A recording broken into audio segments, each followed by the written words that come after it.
మే 2వ తేదీ దేశ రాజధాని ఢిల్లీ నగరంలోని ఇంజనీర్స్ ఇండియా ఆఫీసులో అడుగుపెట్టాడు ధన్వి.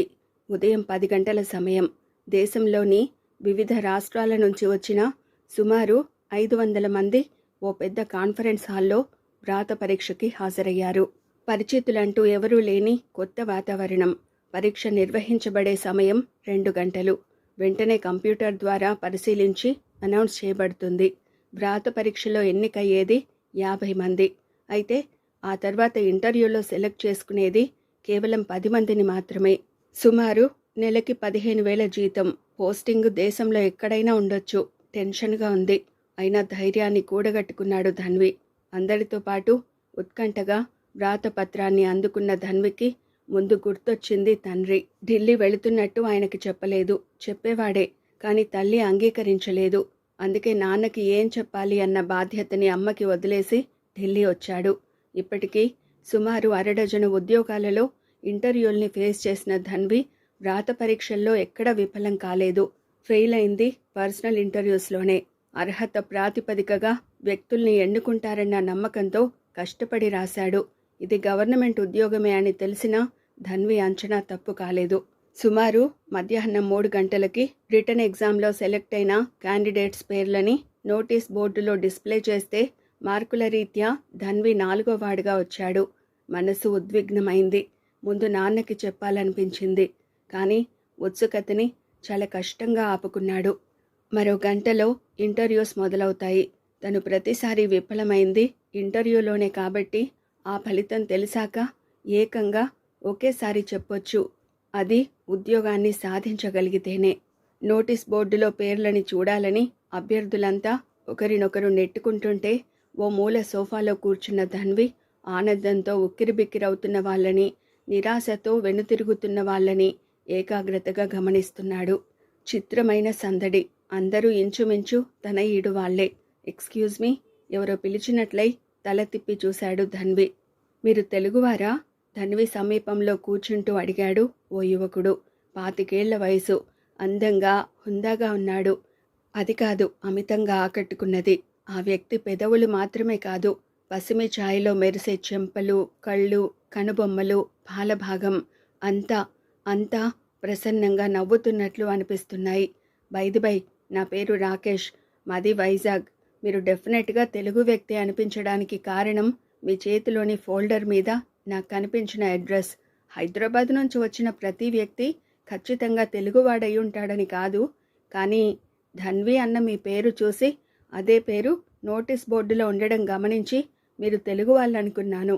రాకేష్ మాటలు చాలా ప్రశాంతతని అందిస్తుంటే ధన్వి అనే పేరు చూసి తెలుగువాడినని అనుకునే అవకాశం లేదే అన్నాడు ధన్వి. అదొక్కటే కాదు, వెంటనే అందుకున్నాడు రాకేష్. ఇక్కడ ఫోల్డర్ మీద నా పేరు ఇప్పుడే చూశారే, అక్కడ డిస్ప్లే చేసిన లిస్టులో ఉన్నట్టు ఎలా తెలుసుకోగలిగారు అన్నది మీ రెండో సందేహం, అవునా?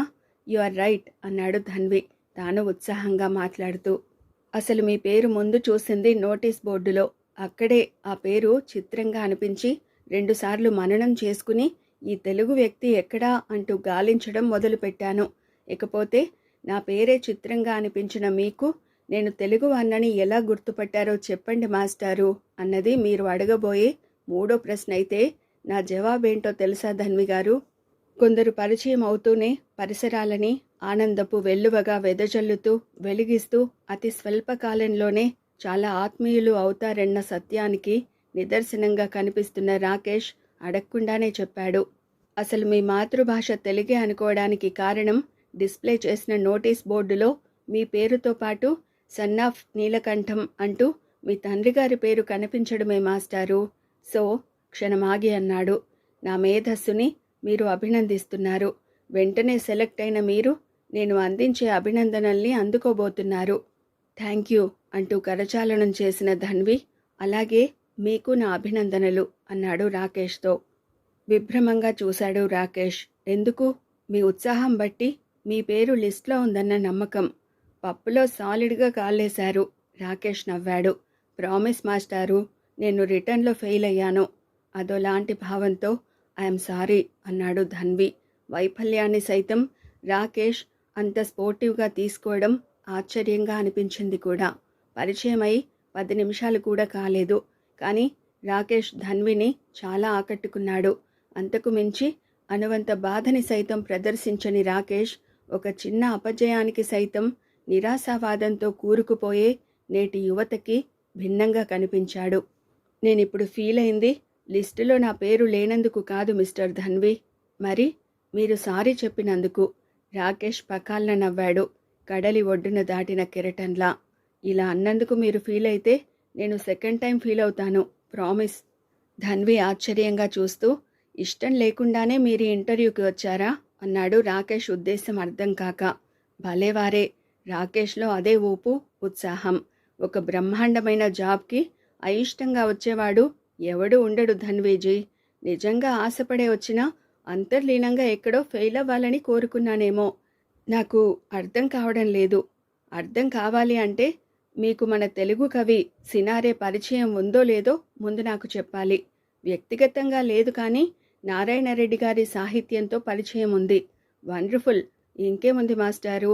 ఇలా నేను ఆనందంగా ఉండడానికి కారణాన్ని నారాయణరెడ్డి గారు రాసిన భూమికలోని కవిత ద్వారా తెలియచేస్తాను.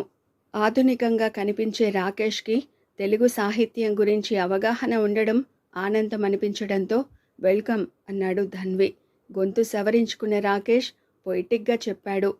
కరిమేఘంలా నేను కురుస్తాను కానీ ఆ వాన ఎడారికి కాక ఒక చేను నోటికి అందినప్పుడే ధన్యతంటాను. ఆ తర్వాత తమని ఎవరూ గమనించడం లేదని నిర్ధారణ చేసుకుని రహస్యంగా చెప్పాడు రాకేష్. నా గర్ల్ ఫ్రెండ్ ఉండేది మీ హైదరాబాద్లోనే మాస్టారు. ఒకరి కోసం మరొకరం చచ్చేటంత ప్రేమని ఎక్స్ప్రెస్ చేసుకుంటామంటే నమ్మండి. అయితే ఆ అమ్మాయి బాగా ఉన్నది, నా మీద మనసున్నదే కాక తెలుగు రాష్ట్రంలోనే తాను ఉండాలని కోరుతున్నది కూడా.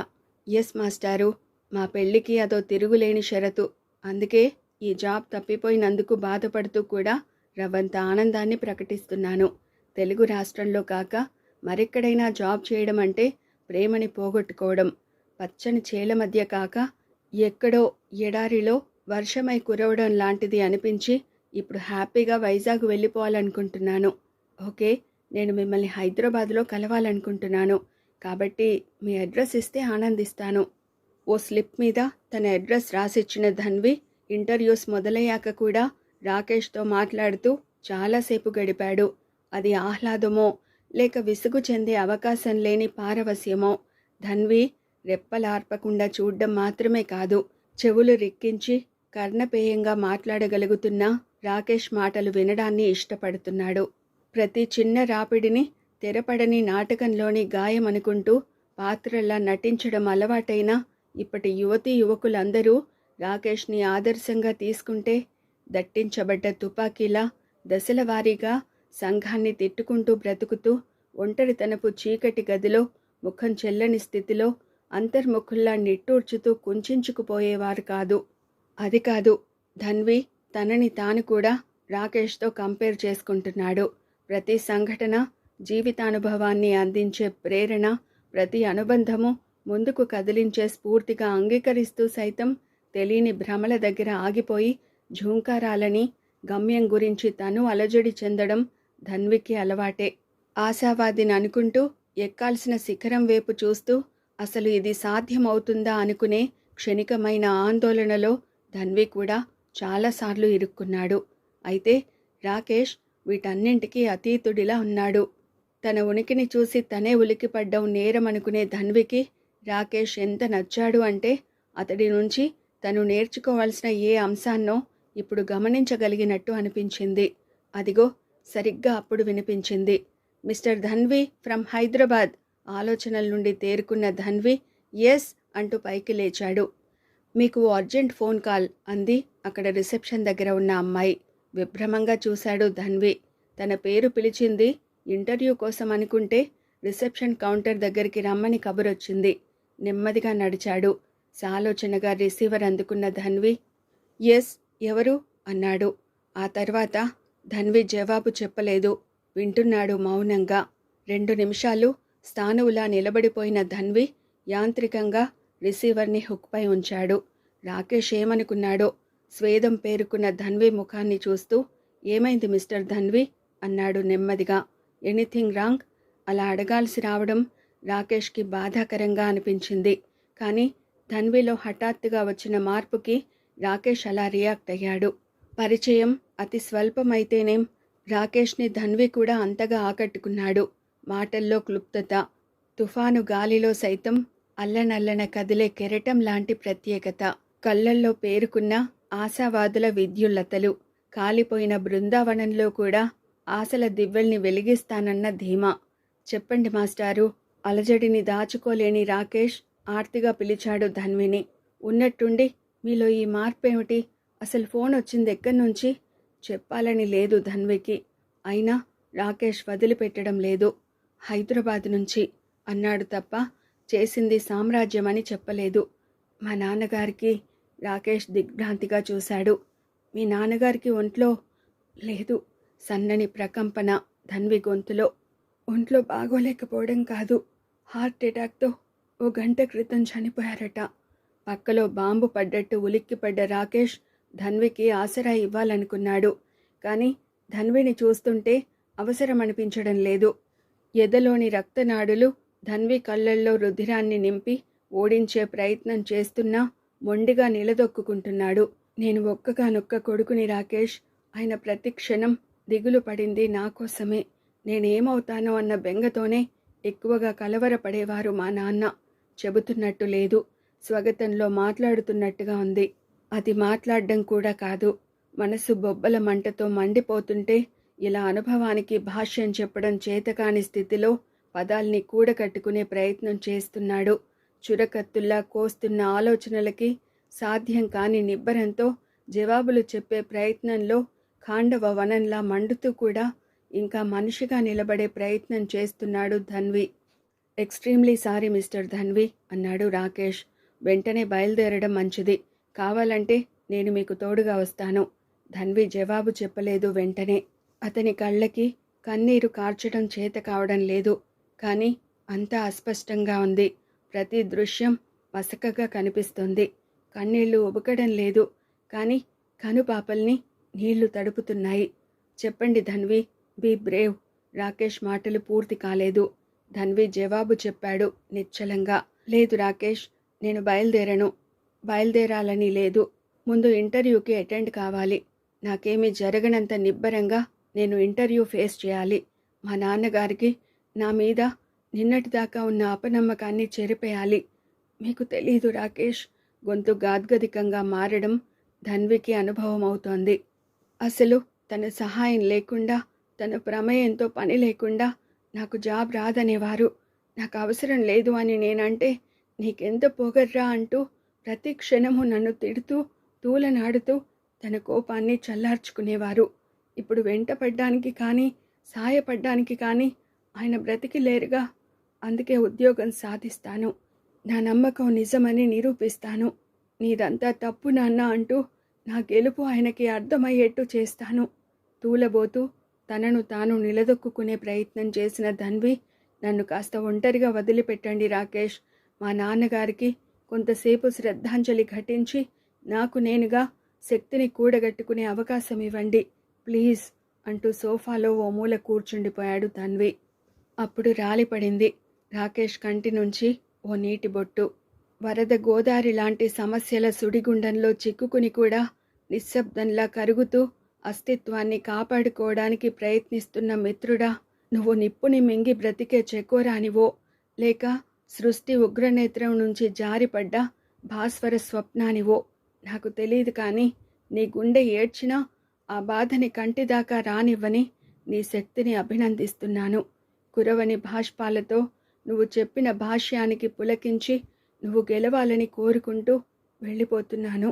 అప్పుడు సమయం సాయంకాలం 4 గంటలు కావస్తోంది.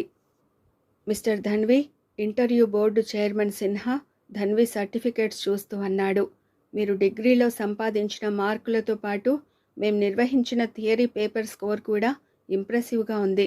సో సాంకేతిక ప్రశ్నలతో మిమ్మల్ని ఇబ్బంది పెట్టడం మా అభిమతం కాదు. స్వచ్ఛమైన ఇంగ్లీష్లో మాట్లాడుతున్న 50 ఏళ్ల సిన్హా ప్రారంభం నుంచే ధన్వి మీద ఇష్టాన్ని, నమ్మకాన్ని ప్రదర్శించాడు. మీకు ఇష్టమైన ఇతర సబ్జెక్ట్స్లో హ్యూమన్ సైకాలజీ ఒకటి అని అప్లికేషన్లో మెన్షన్ చేశారు. అవునా? ఎస్ సార్ అన్నాడు ధన్వి భావరహితంగా.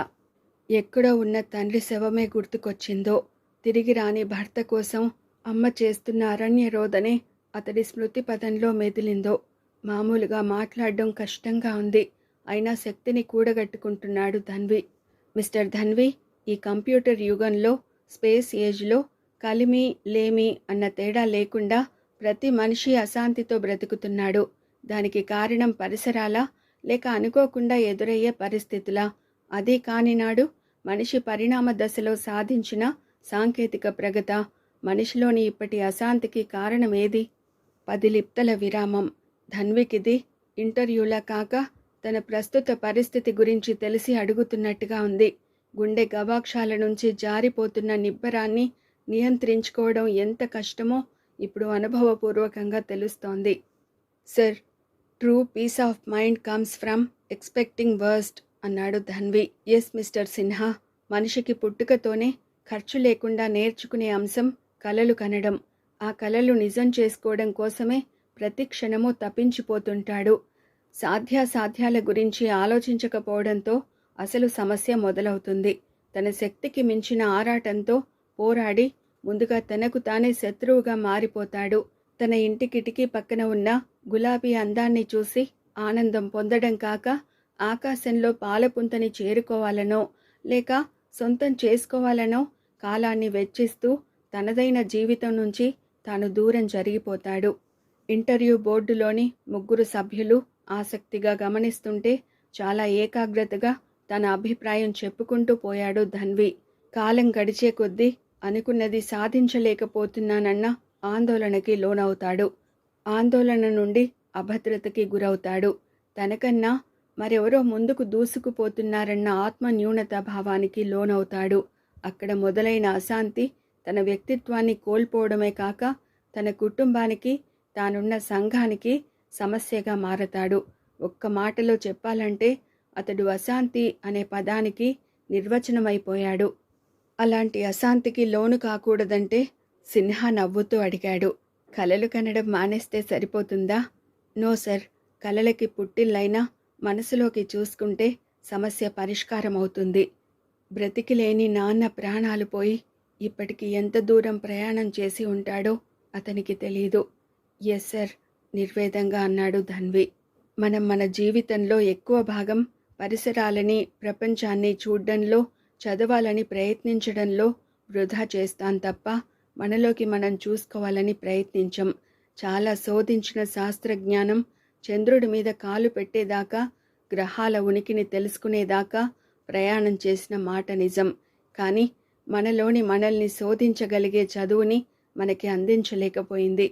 అందుకే నేను బ్రతకడానికి, నా వారిని బ్రతికించుకోవడానికి నాలో అవసరమైన ఆశ క్రమంగా దురాశగా రూపాంతరం చెంది స్వార్థంగా మారి నా చుట్టూ ఉన్న సంఘాన్ని అవినీతిమయం చేస్తుంది. ఋషుల వేద ఘోషని సమాధి చేసి వ్యక్తిగత విలువల కోసం సంఘాన్ని నేరస్తుల వలయంగా మార్చి రోజురోజుకి కుంచుకుపోతోంది. ఈ దేశం మీద మీకెంత నమ్మకం అన్నాడు ఓ మెంబర్ ధన్విని చూస్తూ. అందులో వ్యంగ్యం లేదు, బాధ ధ్వనించింది. నీ వయసు వాళ్లలో కనిపించని సాంఘిక స్పృహ, దేశం మీద భక్తి మీలో వినిపించడం నాకు ఆశ్చర్యంగా ఉంది. ఇన్ని అరాచకాలు చూస్తున్నా ఇంకా మీరు ఈ దేశ పౌరుడైనందుకు ఆనందిస్తున్నారా? ఆనందం మాత్రమే కాదు సర్, గర్విస్తున్నాను ఉద్వేగంగా అన్నాడు ధన్వి. తనకి జన్మనిచ్చిన వ్యక్తి రాలిపోయిన క్షణంలో తండ్రి బ్రతికుండగా వైఫల్యాలను చూస్తూ గడిపిన లిప్తల్ని గుర్తు చేసుకుంటూ ఎమోషనల్గా అన్నాడు ధన్వి. నేను మాట్లాడేది మీకు అతిశయోక్తిగా కనిపించినా ఈ దేశం మీద ప్రేమని ప్రకటించే కుహనా దేశభక్తుల్లో నేను మీకు ఒకడిగా అనిపించినా అందుకు నేను బాధపడను. కానీ నా దేశాన్ని నేను ప్రేమించడం మాత్రమే కాదు, ప్రేమిస్తున్నానన్న భావాన్ని కూడా ప్రేమించడాన్ని నేను ఇష్టపడతాను. విప్పారితంగా చూస్తున్నాడు సిన్హా. సనాతన ధర్మాలకు ప్రతిరూపంగా నిలిచిన నా దేశం అగ్నిపునీత సీత మాత్రమే కాదు, అనాగరికతని నాగరికతగా పొరబడే ఎన్నో దేశాలకి భిక్షగా భగవద్గీతని అందించి అక్కడ విలక్షణమైన సంస్కృతులు ఏర్పడ్డానికి కారణమైన పుణ్యభూమి. మనిషి ఉనికిని గౌరవించని ఎన్నో దేశాలకి తలమానికమై మతం కన్నా మానవత్వం గొప్పదనే వేదనీతిని అమలు చేస్తూ ఏ మతం వారికైనా అగ్రసింహాసనాన్ని అందించి గౌరవించగల అందరి మాతృభూమి ఇది. విదేశీ దండయాత్రలు ఎన్ని జరిగినా శిథిలం కాని చేవతో అంచెలంచెలుగా ఎదుగుతున్న నా దేశం ఎంత విలక్షణమైనది అంటే, నేడు సాంకేతికంగా ఎదుగుతున్న ప్రపంచ దేశాలకి ఆర్యభట్ట వంటి ఖగోళ శాస్త్రజ్ఞుణ్ణి, ధన్వంతరి లాంటి ఆయుర్వేద శ్రేష్ఠని, స్వేచ్ఛా వాయువుల కోసం ప్రాణాలు ఒగ్గి పోరాడ్డం నేర్పిన భగత్ సింగ్, గాంధీల చరిత్రల్ని అందించింది. వేదభూమిగా పేరుగాంచిన నా పవిత్ర భూమి ప్రపంచ విజేతనంటూ ఇక్కడ అడుగుపెట్టిన అలెగ్జాండర్ వంటి చక్రవర్తుల్ని ఓడించి అభయం కోరినప్పుడు క్షమించి వదిలిపెట్టిన పురుషోత్తములున్న నేలగా ప్రశస్తి పొందింది. కానీ అది గతం అన్నాడు ఓ మెంబర్. వర్తమానం కూడా అదే అని నేను మాత్రమే కాదు, మీరు అంగీకరించేవారు సార్, ఆగాడు ధన్వి క్షణంపాటు. కానీ వ్యక్తుల మూలంగా నా దేశ చరిత్ర కాలుష్యంతో నిండిపోయింది. వ్యక్తుల స్వార్థంతో చరిత్ర పుటలు రక్తంతో తడిసి హిమాలయాలకి ఎదగాల్సిన స్థాయి నుంచి హరప్ప, మొహంజోదారో శిథిలాల్లోకి జారిపోతోంది. సిన్హా అవకాశం తీసుకోబోయినా ధన్వి ఆగలేదు. అంత మాత్రం చేత ఇది తిరోగమనం కాదు సార్, రేపటి సూర్యోదయం దాకా అలుముకున్న అంధకారం. యువతలో జడత్వానికి చైతన్యానికి మధ్య ఏర్పడ్డ సంధికాలం. ఈ విరామం నిడివి ఓ ఏడాది కావచ్చు, ఓ దశాబ్దం కావచ్చు, కానీ మళ్ళీ మనం స్వర్ణయుగంలో అడుగు పెడతాం. అంగళ్లలో రతనాలు అమ్మిన అలనాటి చరిత్రకి వారసులుగా నిన్నటి దోపిడీ యుగం తర్వాత అన్న వస్త్రాల ఏర్పాటు నుంచి అణ్వాస్త్రాలను సాధించగలిగిన సమర్థులైన వ్యక్తుల అండతో సారే జహాసే అచ్చా, హిందూ సితా హమారా అన్న స్థాయికి చేరుకుంటాం. గుడ్, అభినందనగా కాదు, అసాధారణమైన పారవస్యంతో అన్నాడు సిన్హా. ఆశావాదిగా అలాంటి భారతాన్ని త్వరలోనే చూడగల అదృష్టాన్ని కోరుకుంటున్నాను మిస్టర్ ధన్వి ఉన్నట్టుండి టక్కున అడిగాడు. మీ ఫాదర్ ఏం చేస్తుంటారు? ఉద్విగ్నంగా చూశాడు ధన్వి. క్షణాల అంపశయ్య మీద కూర్చుని మృత్యు ఛాయల గుండె గొంతుపై నర్తిస్తున్న విషాద తంత్రుల్ని నాదాలుగా పేర్చి మాట్లాడుతుంటే ఎందుకిలా ప్రశ్నించారాయన? ఈ ప్రశ్న మిమ్మల్ని అడగడంలో నా ఆలోచన ఒక్కటే మిస్టర్ ధన్వి. మీ వయసుని మించిన మీ ఆలోచనలకి, సంస్కారానికి కారణం మీకు జన్మనిచ్చిన తల్లిదండ్రులు మాత్రమే కాదు, మీలోని పరిణతికి ముఖ్యంగా మీ నాన్నగారు కారణమనిపించి అలా అడిగాను. మనసు సంక్షుభిత సాగరమైందో లేక కనుకొలుకుల్లో తడిగా మిగిలిన మృత్యు కావ్యంపై అక్షరాల బిందువులు జారి పడబోయి ఆగినందుకు ఆనందమే అనిపించిందో మరి. తనలోని ఆలోచన పరిణతికి ప్రత్యక్షంగా కాకపోయినా పరోక్షంగా కారణమైన తండ్రిని మననం చేసుకోకుండా ఉండలేకపోయాడు. ఇది నిజమే, నాన్న ప్రతిక్షణం తను ఎలా ఉండకూడదో చెబుతూ ఇలా ఉండడానికి కారణమయ్యాడు. మంచి చెడుల మధ్య విచక్షణని తెలుసుకోవడానికి నిజంగానే దోహదం చేశాడు. మిస్టర్ ధన్వి రెండో మెంబర్స్ ఆలోచనగా అడిగాడు. మీలో అనన్య సామాన్యమైన ఆశావాదం కనిపించడంతో పాటు అస్పష్టంగా నిరాశావాదం ధ్వనిస్తుంది. ధన్వి భావరహితంగా చూస్తున్నాడు. మీరు అశాంతికి మూల కారణం ఏమిటి అని అడిగిన మొదటి ప్రశ్నకి వాస్తవాన్ని అంగీకరించడం అంటూ జవాబు చెప్పారు. అది నిరాశావాదం కాదా? ధన్వి జవాబు చెప్పలేకపోయాడు వెంటనే. ఇప్పటి తన మానసిక పరిస్థితిని బట్టి తనకే అది నిరాశావాదంగానే అనిపిస్తుంది. కానీ విశ్లేషిస్తే జవాబు ఆశావాదమే. నా ఉద్దేశంలో వాస్తవాన్ని అంగీకరించడం అంటే ధన్వి గొంతు జీరబోయింది. ఏం జరుగుతున్నా చూస్తూ కూర్చోవడం కాదు సార్. తను మాట్లాడుతున్నది వేదాంతమో లేక జీవిత సత్యమో ధన్వి ఆలోచించలేదు. మనం సరిచేయలేని కొన్ని సమస్యలుంటాయి. వాటి గురించి తర్కించడంలో అర్థం లేదన్నది నా అభిప్రాయం. ఎందుకు? నాన్న శవం గుర్తుకొస్తుంటే గుండె గొంతుకి అడ్డం పడుతున్నట్టు ఈ అలజడెందుకని? శక్తిని కూడగట్టుకున్న ధన్వి అలాంటి వాటిలో మనిషి మరణం ఒకటి. అది ఏదో నాటికి ప్రతి మనిషి తన స్థాయితో సంబంధం లేకుండా అంగీకరించాల్సిందే. సో మెదడు మొద్దుబారిపోతున్నట్టుగా ఉంది ధన్వికి.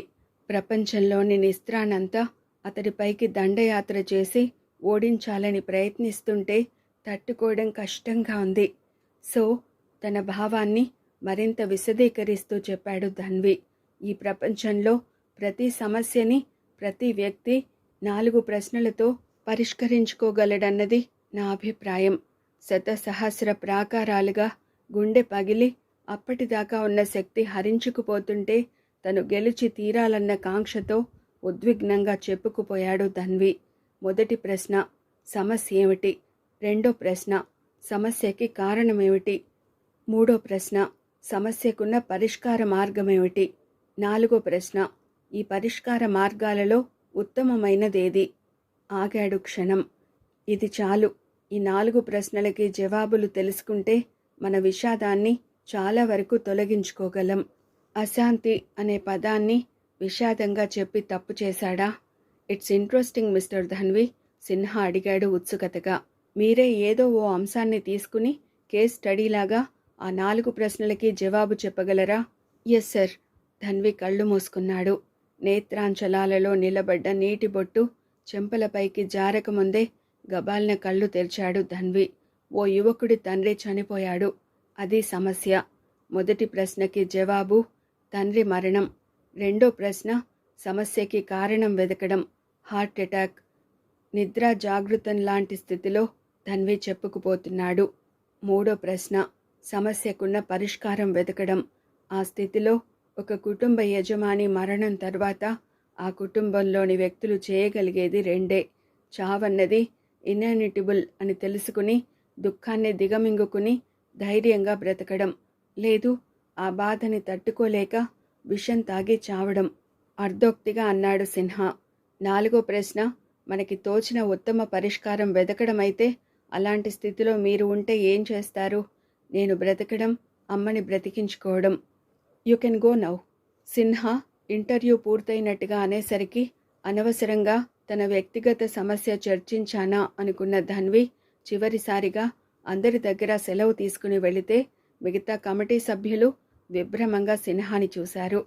ధన్వి చెప్పిన 4 అంచెల విశ్లేషణ ప్రపంచంలో ఏ సమస్యకైనా అన్వయించదగ్గది, యూనివర్సల్గా సైకాలజిస్టులు అంగీకరించినది. అయితే ధన్వి ప్రత్యేకించి ఓ తండ్రి మరణానికి సంబంధించిన అంశాన్ని కేస్ స్టడీగా తీసుకోవడానికి కారణం మిమ్మల్ని ఆశ్చర్యపరిచి ఉంటుందని నేను ఊహించగలను.